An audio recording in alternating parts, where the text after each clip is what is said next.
In the humid sprawl of Decatur, Georgia, where the summer air clings like a second skin and the apartment complexes of Hidden Valley stand as weary sentinels to forgotten lives, a secret festered in the shadows. It was June 25, 2023, a Sunday afternoon thick with the promise of thunderstorms, when an anonymous voice cracked the silence of the DeKalb County 911 line. The caller, their words trembling with urgency and revulsion, painted a picture that would haunt the operators for weeks. A dead girl's body, hidden in a closet, left to rot for 6 or 7 months.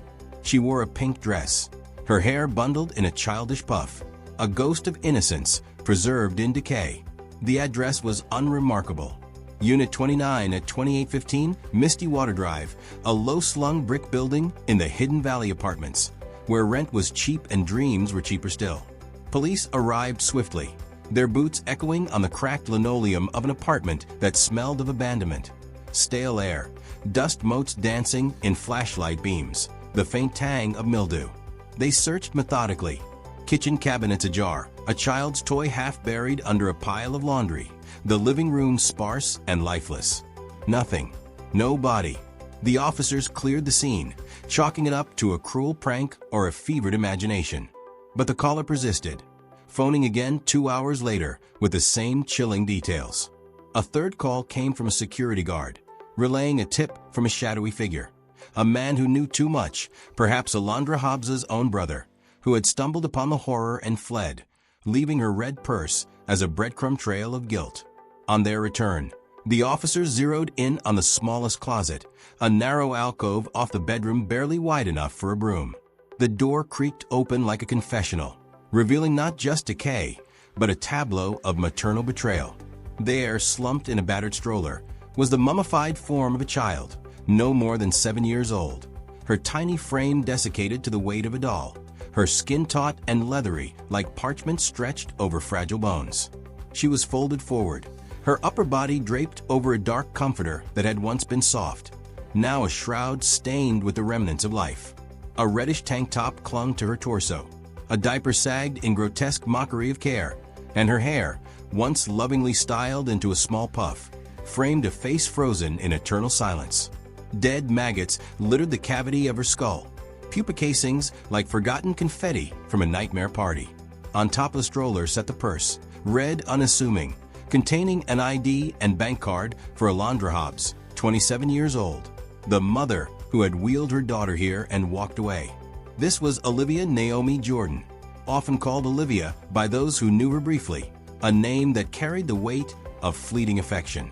Autistic, nonverbal, crippled by cerebral palsy, a seizure-prone wisp of a girl who had weighed just 22 pounds in life, now reduced to 5 pounds of mummified sorrow and death. Her cause: inanition, starvation, and dehydration, so profound it etched her final moments into the very marrow of her bones. No food, no water, just the slow creep of oblivion in a closet that measured 3 feet by 4.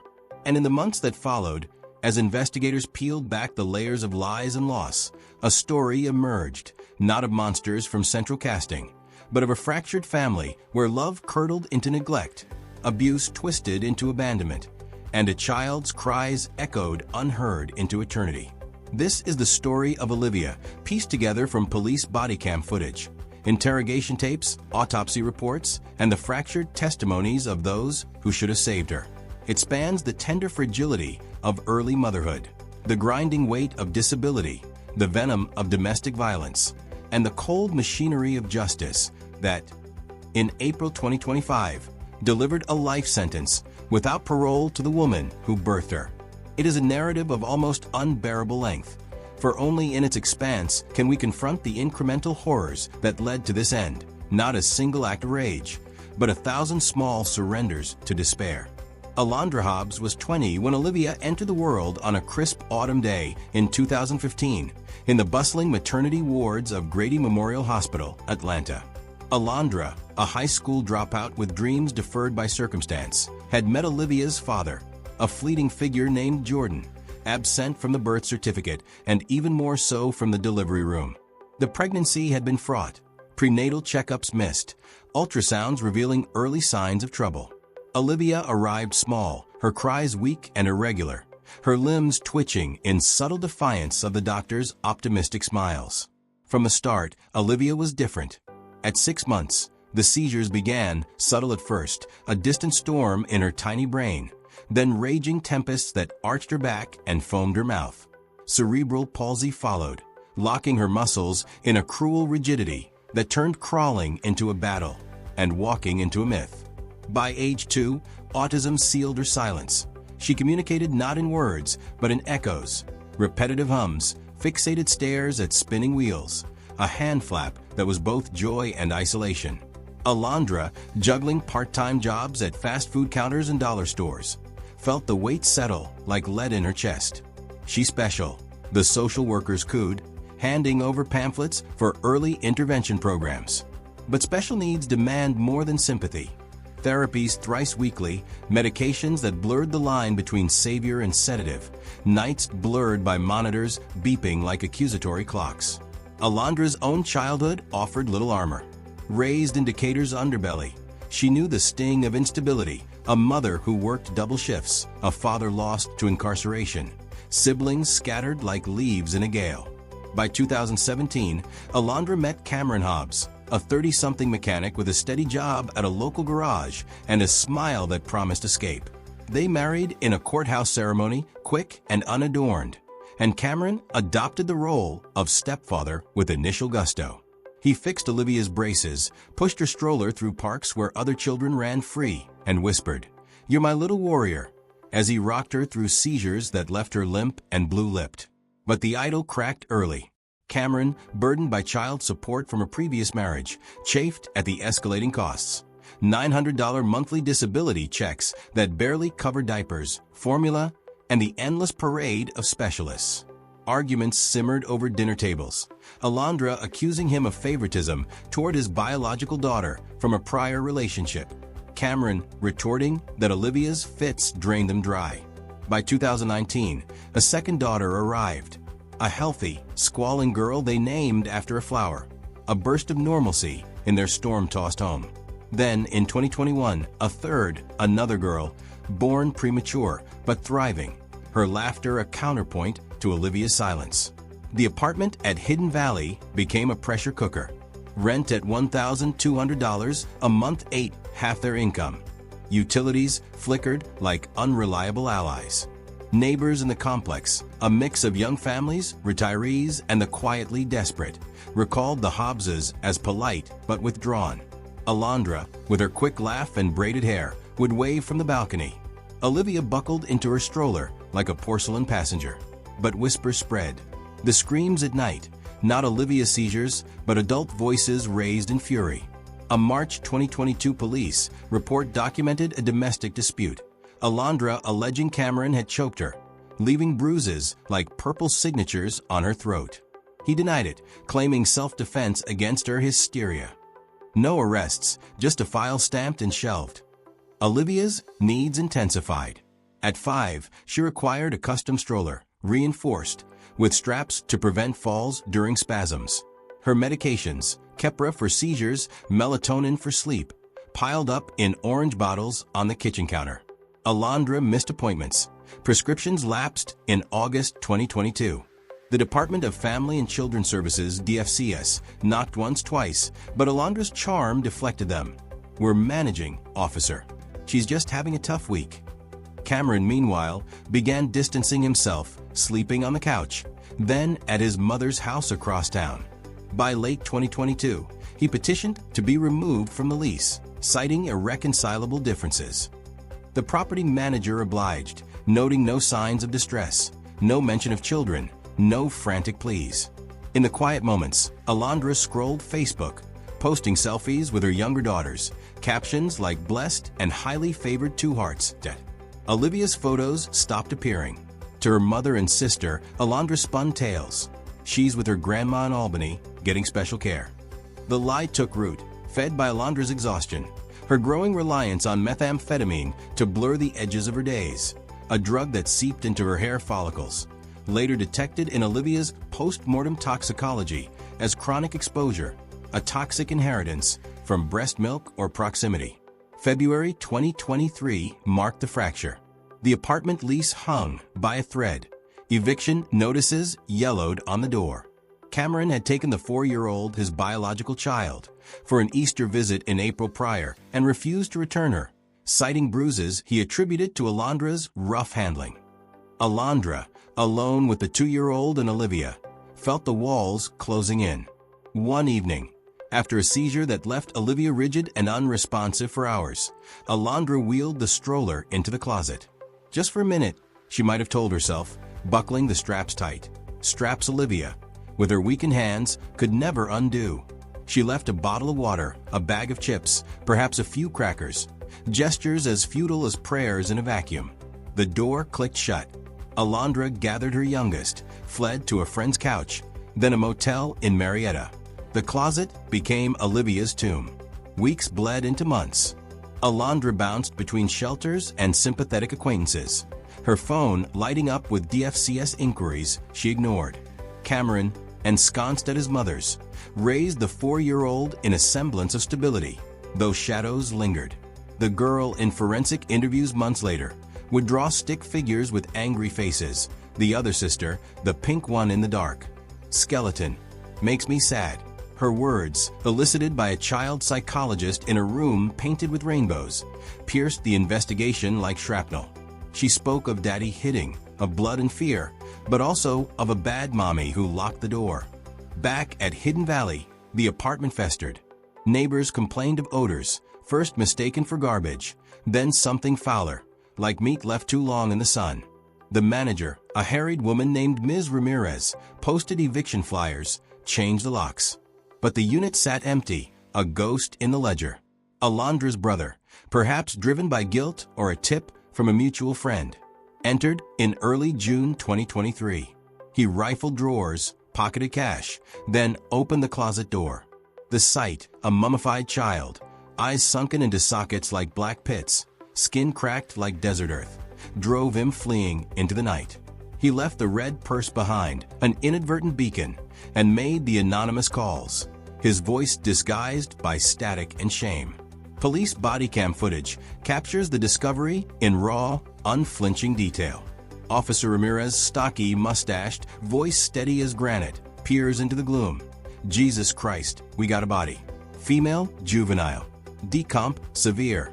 His partner retches into a corner. The sound. Muffled by gloves snapping on. Crime scene techs arrive with luminol and swabs, cataloging horrors. A plastic grocery bag lodged in Olivia's abdominal cavity, molded to the shape of a shrunken stomach. Green plastic flecks in desiccated feces, remnants of a toy or wrapper. Red cloth fibers suggesting a makeshift bandage or gag. No signs of blunt force trauma, no ligature marks beyond the stroller straps. The autopsy, conducted at the Georgia Bureau of Investigation's crime lab, painted a portrait of neglect's quiet violence. Organs liquefied into sludge, bones brittle as chalk, hair matted with the detritus of unwashed days. Dental records, Olivia's tiny molars, filed for braces, confirmed identity on June 27th. She had not been reported missing. No school absences flagged, no welfare checks triggered. She had simply vanished into the closet's maw. The investigation ignited like dry tinder. Detectives canvassed the complex. A neighbor recalled seeing Alondra wheeling something heavy in February, covered with a blanket. Cameron was hauled in for questioning, his face paling as photos flashed on the table. I left in summer 22, he insisted, timeline shifting like sand. She had all 3 girls. I took my daughter back because, look, Alondra was on something. Pills, maybe worse. Olivia was scared of her. He produced a photo. A handprint welt blooming red on Olivia's chest, dated January 2023. That was Alondra. She yanked her hair, bit her once. I wanted to institutionalize the kid, too much for us. His mother corroborated tearfully. Olivia couldn't even unbuckle herself. Cerebral palsy, you know? Strapped in like a prisoner. Alondra's family fractured under scrutiny. Her mother, a nurse's aide with calloused hands, wept. I asked about Livy last Christmas. Alondra said she was fine, with family down south. The sister, younger and fiery, accused Cameron of gaslighting. He beat Alondra black and blue. choked her till she saw stars. Livy got caught in the crossfire. DFCS swooped in, placing the 2- and 4-year-old in foster care pending evaluations. The 2-year-old, plump and babbling, showed no signs of abuse. The 4-year-old's drawings spoke volumes. A bolo, be on the lookout, blanketed Georgia for Alondra. 5 feet 4 inches, 140 pounds, last seen in braids and hoop earrings.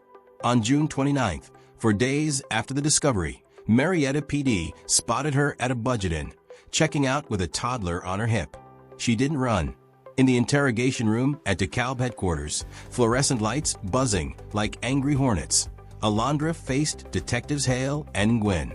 Miranda writes Reed, tape rolling. "Do you have 3 daughters?" Hale asked, voice gentle as a blade. "Yes," Alondra nodded, eyes downcast.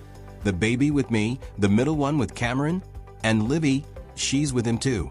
He kicked me out, said I was no good." The lies unraveled thread by thread. Neighbors contradicted her presence. Cameron's alibi held. Pressed with the purse, the stroller photo. Hale leaned in. "Alondra, we found her. In the closet. Your closet." Her face crumpled, sobs racking her frame. Then the confession spilled, a torrent of regret and rationalization, clocking 47 minutes on tape. It was February. Late, maybe the 20th, Cameron had been gone weeks, taking my middle girl. I had Livy and the baby, no sleep, no money. Her seizures, God, they wouldn't stop. I weaned her off the meds, cause the pharmacy said no refills without a doctor. I was drowning. She described wheeling the stroller in, buckling Olivia tight. She was calm, watching her cartoons on the tablet till the battery died. I left water, chips, some puffs. I hugged her, "Mommy's coming back." But I didn't. I couldn't. The abuse. Cameron bit her, pulled her hair. He wanted her gone, said she was retarded baggage. I thought maybe she'd be okay till I got help. No okay. The chips untouched, water evaporated. Alondra admitted collecting Olivia's disability check, $900 wired monthly, depositing it via the ATM card found in the purse. "For the baby," she whispered. "Diapers. Formula. I needed it." She denied intent to kill, claimed the closet was temporary. A timeout gone awry. But the autopsy brooked no mercy. Death by February 28th earliest. Starvation, the executioner. Warrants filed in July 2023 painted a bleaker picture. Alondra had wheeled her daughter into the closet with no intention of returning, leaving the apartment abandoned. The child's fate sealed in isolation.